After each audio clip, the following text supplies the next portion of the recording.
Oh, not there. We'll go this way.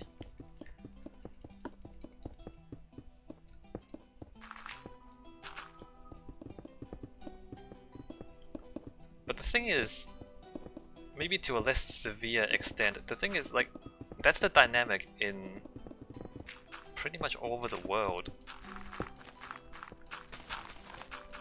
You have like liberal cities and conservative rural areas. And the cities more or less subsidize the rural areas.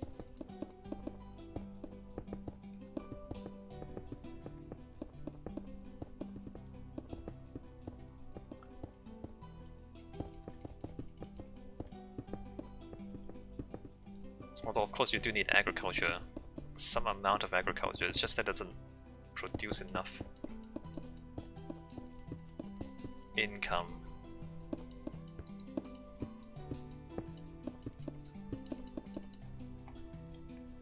By itself to keep a country running.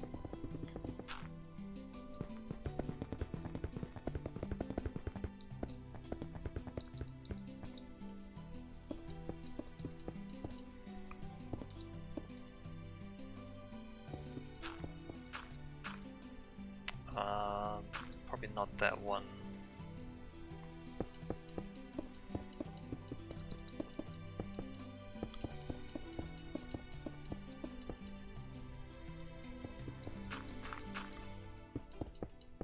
I guess in principle there's nothing wrong with a benevolent outsider coming in to help you develop. It's just that in practice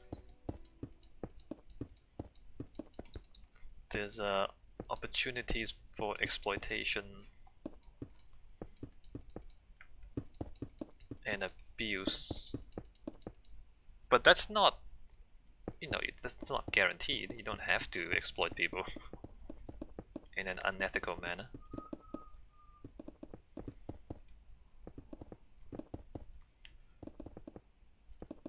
And there's examples of both, right?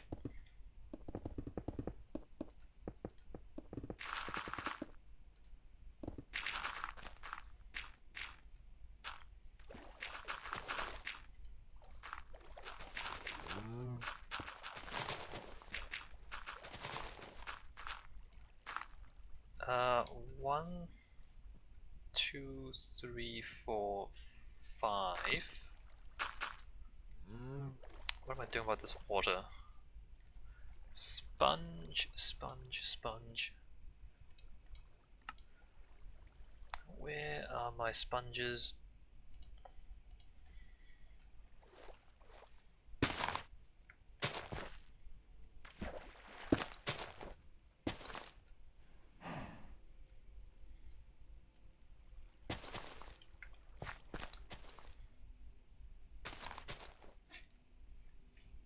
Alright, good. That was easy.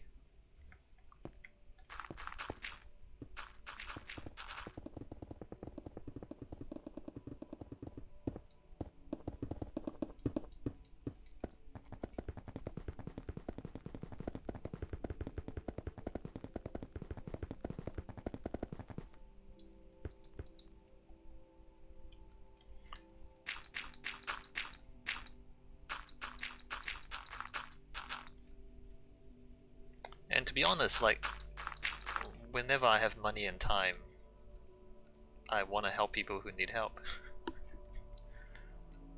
So, I do the thing that I am suspicious about. I don't really trust myself to help people.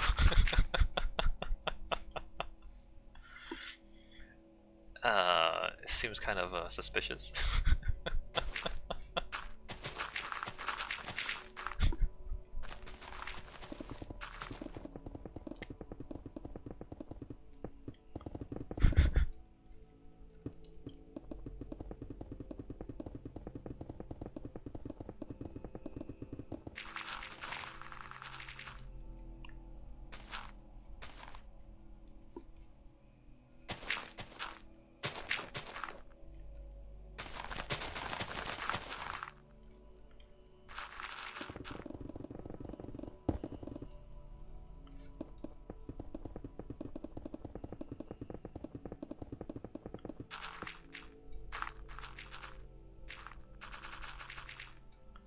But I would encourage people not to rely on anyone unnecessarily.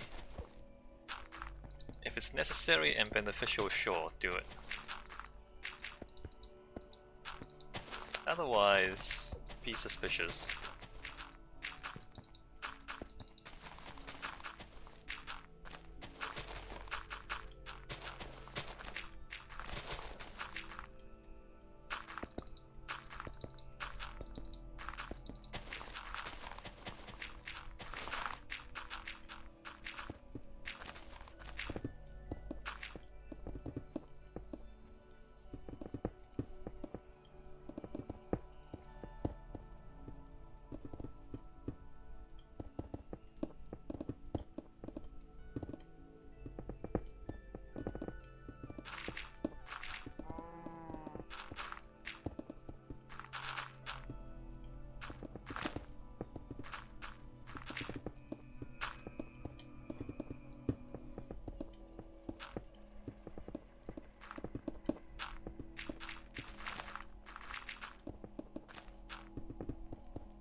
I mean,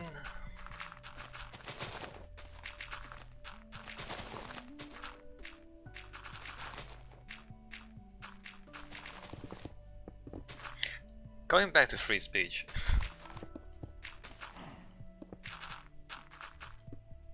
Like,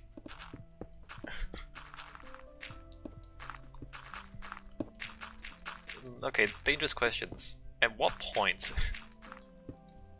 is free speech wrong? There's the example of like yelling fire in a crowded theater when there's no fire. 2, 3, 4, 5, thus causing people to panic and possibly injure themselves. Or I guess like if you like lie to someone and the lie leads them to harm or financial losses, you know, that's kind of wrong, right? You shouldn't allow that sort of speech.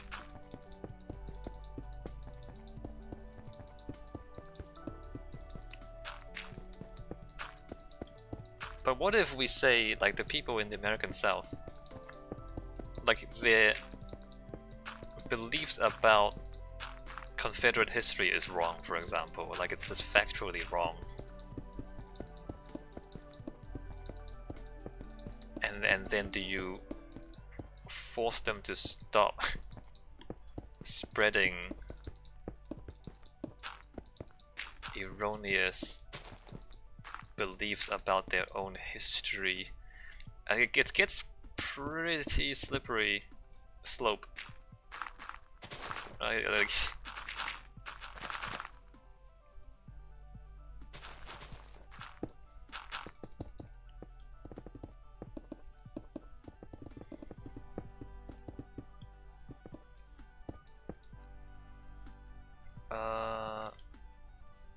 one, and then there.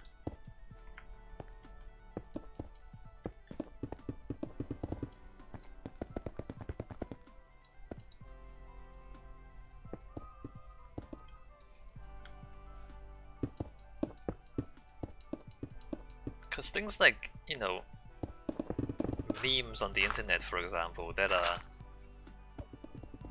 outright lies or conspiracy theories and things like that. Should conspiracy theories be banned? And like, is that like how much free speech should there be? Like, what's the difference between conspiracy theories and alternative theories that are not conspiracies but also dubious?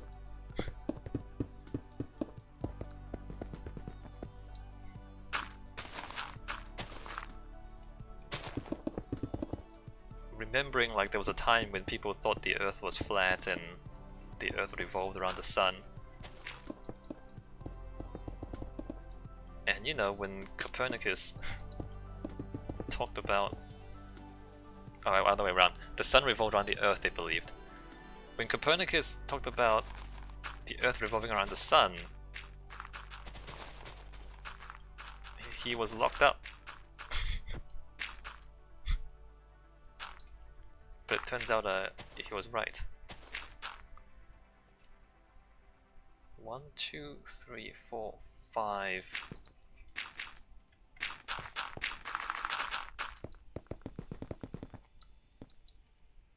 Is that just like a risk that you have to take, that you might accidentally censor someone who's actually right?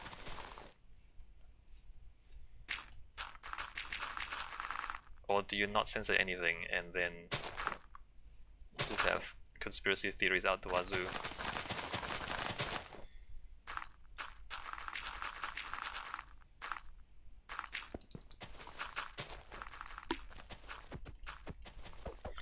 And the issue there is the uncertainty, right? The uncertainty about whether you're right or they're right.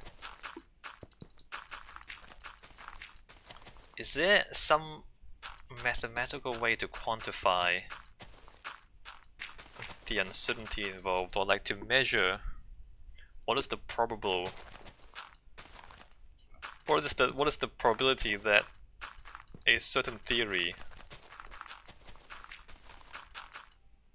might be true, and then you can like work out which ones to ban based on...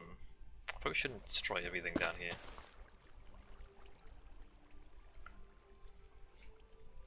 Based on a mathematical calculation of the likelihood that they're right.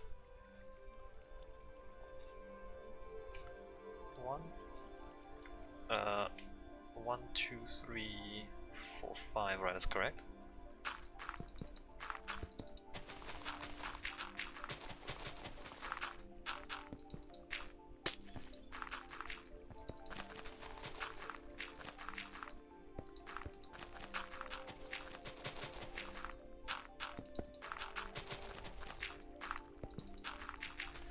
I guess like you can...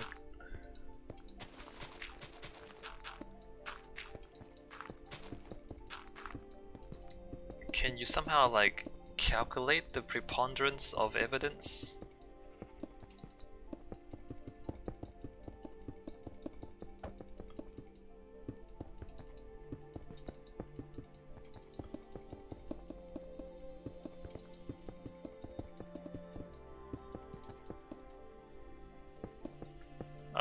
So science, the scientific community relies on peer review.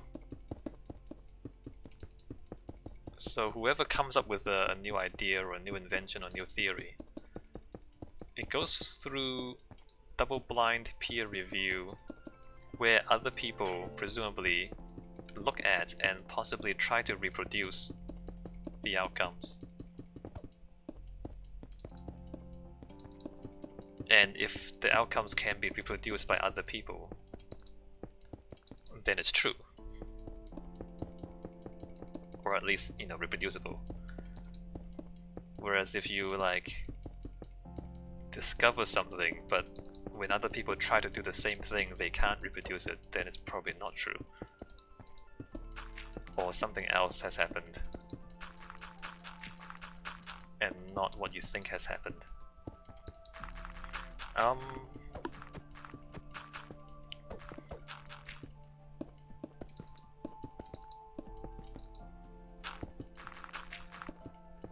Is there a mathematical way to... I mean, there is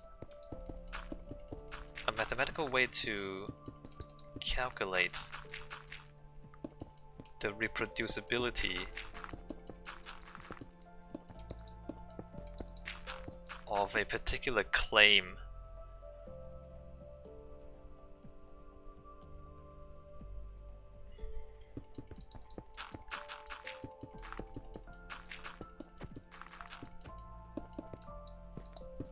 in physics there is, right? Like, so when they discovered the Higgs boson, man, this is getting really, really specific, like also really complicated.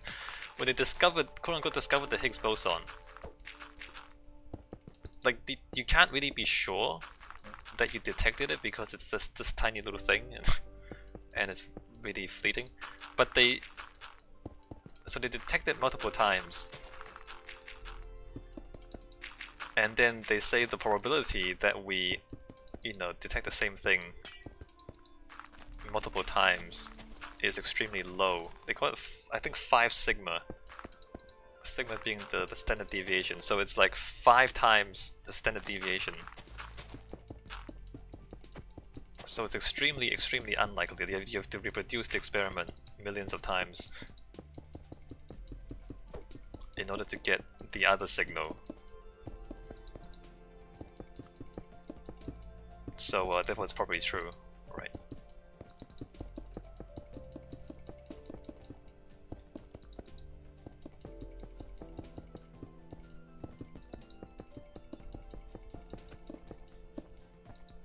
The problem with all this is that, like, making and spreading the conspiracy theory is so easy, but to prove it's true or false is so much work. And so the lies will always outpace the truth.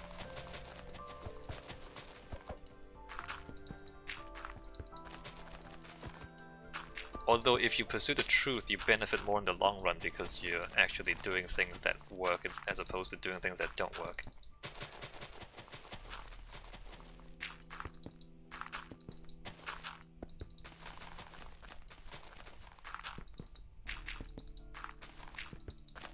Let's say you don't try to prove that the conspiracy theory is false, but you develop a sort of heuristic to detect when a claim is likely to be false.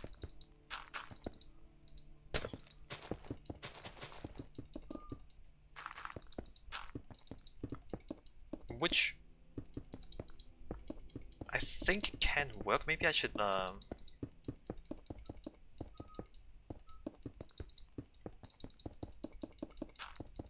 like, for example, when I look at something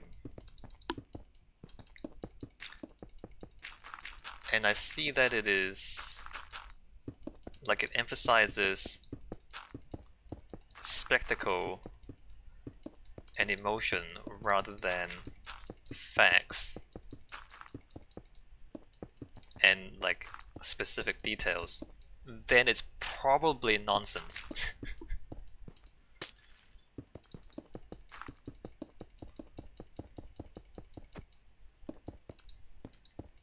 Maybe I should try to develop a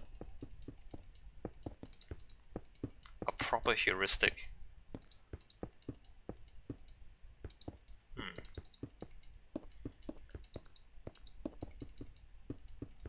A heuristic for maybe it's something that AI should work on. Because AI learning, what do they call it again? Reinforcement learning can identify patterns that we can't necessarily perceive. Maybe something AI needs to do is just look at all the conspiracy theories and all the fake news and try to identify patterns in the fake news. The problem with this is that once you get the pattern, the people who make the fake news would use that information to make fake news that is harder to detect. Right, that doesn't conform to the pattern.